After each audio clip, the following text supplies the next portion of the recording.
Hi, everybody. Siobhan Sarna here with SIBO SOS, and I have a very special guest today. We tried to do a Facebook Live, had a moment of tech issues, so I just decided to do this recording separately, and we will post it on Facebook. And we're also probably going to pop this into an email so everyone can read it and see it, and also know that we have a very special masterclass going on this Saturday. That's January 26th. From 3 to 6 p.m. That's Eastern Time, with Dr. Norm Robillard, who's going to be teaching us about his creation, his discovery, which is the Fast Tract Diet, which helped him cure himself of GERD and has been incredibly helpful with people with IBS and SIBO.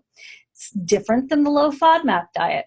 And Judy Robinson's joining me. She is a registered nurse. She also works closely with Norm and their Facebook group and the team there. And she has resolved her SIBO with this diet. That's right. She's resolved her SIBO with this diet. She's done her antibiotic treatments a couple of times, still needed some more help, got onto this way of life when it comes to food, and we're going to talk to her right now about it. It's something I don't know a lot about. I know a lot about other SIBO helpful diets, but not this one. And that's one of the reasons why I invited Dr. Robillard to join us this Saturday. If you want to purchase that class and attend, it is only $59 to enroll. We would love to have you. And we'll sneak you in under the wire to get your question and answer submitted in advance, and we'll try to get to it during the session. I'm pretty good about getting those questions answered. It's one of my personal points of pride, so I hope you will tune in and find out what's going on. Judy, thank you so much for being here. Oh, you're very welcome, Siobhan. I've followed you for a long time as well. Oh, well, thanks. That is a huge, huge honor. I'm going to switch our speaker view so people can hopefully see us at the same time. We'll see how that goes. Judy, thank you very much for being willing to share your story. So do tell me, what is your story about how you have gone through this journey with SIBO and how ultimately you found such peace with the Fast Tract Diet? Yes, okay. Well, unfortunately, I've had about 40 years of IBS, constipation variety. So very familiar with gut problems. And this escalated when I had to have surgery in 2010 to remove a polyp right on my ileocecal valve. So that meant taking out the valve and taking 8 inches of bowel. So as you would know, because you know SIBO well, that puts me at risk very strongly of having SIBO, reflux of bacteria, small intestine. So, and that is in fact exactly what happened. It kind of took about 3 years from the time of the surgery to this to fully get going. And then I was a miserable girl. So the first thing I did was go to a naturopath because I really do believe in what they do. And I'm here in Portland, Oregon. I knew Dr. Seebecker's protocol, and I found a naturopath that did her protocol. So that was my first experience treated. And doctor ordered herbal antibiotics right off the bat. She did the test, the breath test, and I was positive. She was the one that really discovered what was wrong. So it was through the breath test. So she right away began a protocol of, in this case, it was the Candibactin AR and BR. And I was on that for about 4 weeks. And it definitely was tough on the gut, as well as it did eventually resolve the symptoms. It was tough. But anyway, it looked like the symptoms were abating, and she did put me on low-dose Trexone well. So that was approximately 2 months, and unfortunately, I'm one of the few people that get insomnia from that drug, so I did have to go off that drug. She as well put me on the SCD diet with some FODMAP as well. So all of this was happening more or less at the same time. And so it seemed like everything was going well. I did improve. There were a lot of improvements, but I knew I wasn't really getting full recovery. And we kind of, tried a few things, and I went on the GAPS diet to try and see if that would help. And I think it helped a little because of, some reasons I used some fermented foods, and that seemed to help a little bit. But I knew instinctively something wasn't quite right. I finally went to my gastroenterologist in 2015, he or she, excuse me, put me on Rifaximin, said, we're going to try this because you're obviously still very much active with your SIBO. So I did go on Rifaximin. That was, the full course of that. You're very familiar with that. So I did improve. There's no doubt about it. I had symptom improvement for probably 3 to 4 months. It seemed like it was doing really well, but it wasn't very long. And during this time, I stayed on SCD, and I used some of the FODMAP principles. Still was struggling, and I could not understand what it was, but it definitely seemed to come in bouts, and I was trying to get it connected with what's, certain foods. Just had no success. I was really discouraged. I was about ready to go back to Rifaximin when the Fast Tract Diet came across my Facebook feed.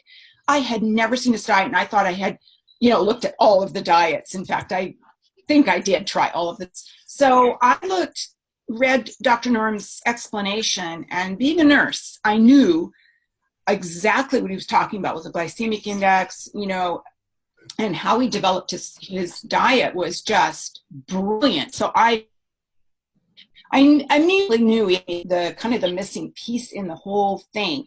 And as a nurse, I remember distinctly with our Crohn's patients, when they were really bad, we would take them off resistant starches, fiber, and of course, all the sugars. We always had improvement. So this really spoke to me, especially with my IBS background. I immediately bought the book, read it thoroughly. I mean, I was just eating it up. And then I got the app, downloaded the app, and I started immediately applying the diet to this is before I ever knew about the Facebook group. I was just so excited about it. I knew this was the missing link, because once I understood what fermentation potential is of all those foods that have high fermentation potential, then I realized why I wasn't getting relief, because I definitely was using way too much volume of many foods which were, quote, legal on SCD, FODMAPs, a lot of the, even gaps. So once I understood it was this volume of fiber, resistant starch, just way too much of what we thought were good foods, even the leafy greens, the above green vegetables, I thought I was doing so well because I was eating a fair amount of all that. Well, I was eating way too much of all that is what it turned out to be. So as I applied the principles and I got down to what we would call 15 of FP grams, I started applying that immediately. I cannot tell you, but within 2 or 3 days, I was completely done with my reflux, which went right along with SCD, or I'm sorry, SIBO. And then it was just a gradual day by day by day, the bloating began to recede and just kept going. And I counted the days. And by 4.5 months, I had the last symptom, which I realized was this kind of paralyzed it before, but it was, under the ribs across the upper abdomen. It seemed like I always had that pain. And then I realized that pain was gone. So that was 4.5 months. And now that's not a short amount of time, but it's about the same amount of time that it took the herbals and the antibiotics. And once I knew that the symptoms were abating, I was away, because I knew that this was the answer. I just had way too much stuff in there to feed the bacteria. So, and I might add, this was still allowing me to eat a lot of variety. I had a ton of variety. We have a garden. My husband has a huge garden, and we plant our own vegetables. I start microgreens in the kitchen. And I could eat all of those as long as I was very careful with my amounts. It was very, very tied to that. So that's this history, because I basically have not turned back at all. It is a result. And if I get a little symptom here or there, I can always trace it to something, and it'll be something like a sweet potato, or, maybe at Christmas, I eat 1 or 2 more bites of something I should add, like maybe some stuffing, for the turkey, and I will bloat. I mean, keep in mind, I had IBS long before this. So the whole reason why I have IBS is strongly connected to the same thing. Too many, unfortunately, volumes of fermentable carbohydrates. It was just too much for my gut. So yeah, I'm well on my. And when was Sorry. this? When did you start his approach? It's exactly 2 years ago. January 29th is my 2-year birthday. Happy anniversary. Yes. And yeah, I'm thrilled. And so at that point, very soon after I got recovery, Dr. Norm asked me to help him, be an admin on the group. And I immediately decided I needed to be a part of his consultation program as well, because I didn't have a valve any longer. Right. So what was in the future? And he was brilliant with his strategy with this, did a very thorough evaluation and helped me with several pages of things to try and make sure you rule this out, maybe, lecture this and that and the other are fine. He's extremely detail oriented. So yeah, I did that. We worked out a protocol for me, and I am thrilled. And you know his video, this video, the last 2 slides in there about fasting. And just in the last month, I have integrated intermittent fasting. In other words, I've shrunk the window of eating. So I eat from 12 to 6, and I don't eat the rest of hours. And I've got to tell you, that's pushed me incredibly into better motility. So it's giving my gut a rest, which I had kind of ignored before. And I think this has just pushed me to the next level. Okay, are you talking about the last? Let me ask you something. Are you talking about the last 2 slides in the masterclass? Because the internet's not super strong, so you're kind of going in and out. But I don't want to break the flow, because we're getting the idea, and it works. Now, let me ask you a couple of things here, because so many of us are so sensitive, and we have a lot of anxiety about food.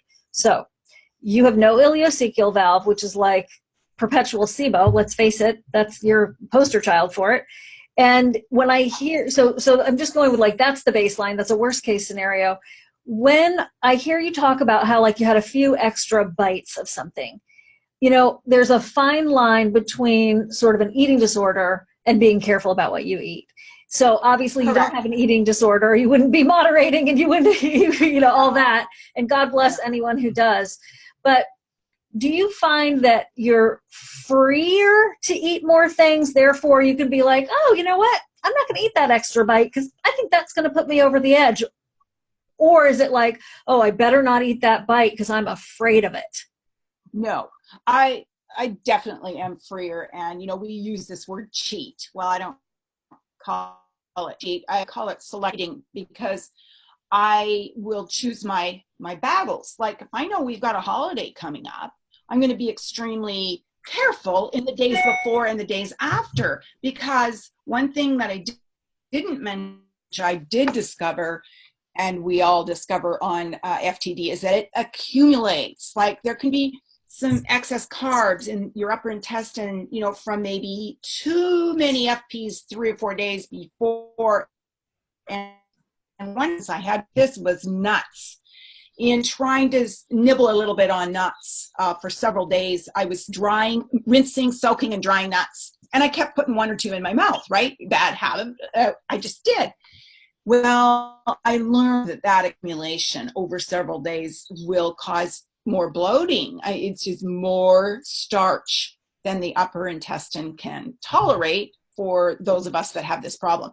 So back to your question, if I know going to have celebration, or I'm going to be just really careful before and after, but I'm not obsessive about it. I know exactly how much I can eat so that I can indulge in, even let's say a 1-inch piece of pie. I could do that special occasions if I'm very, very careful most of the rest of the time.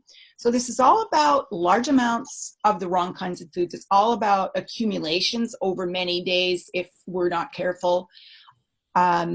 So once you really learn the concept, it becomes second nature. Then you realize I don't know, Siobhan, I think a lot of us with this problem, our bodies are different. We don't tolerate a lot of, and I have experimented with enzymes, different things. They did not solve the problem like the diet did.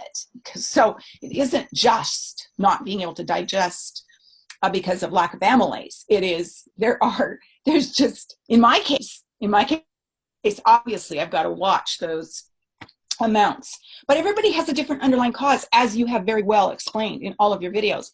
But we do have to figure out what that is. And it's so obvious with me because of my surgery. So there's no, there's no doubt that for my lifetime, maybe different than some others in their causes, I will need to watch. But the real point here is I'm not deprived. I'm not deprived because I eat what I want. And if I did, let's say I wanted potato, yeah, I will have a couple slices of sweet potato and I'll be just fine.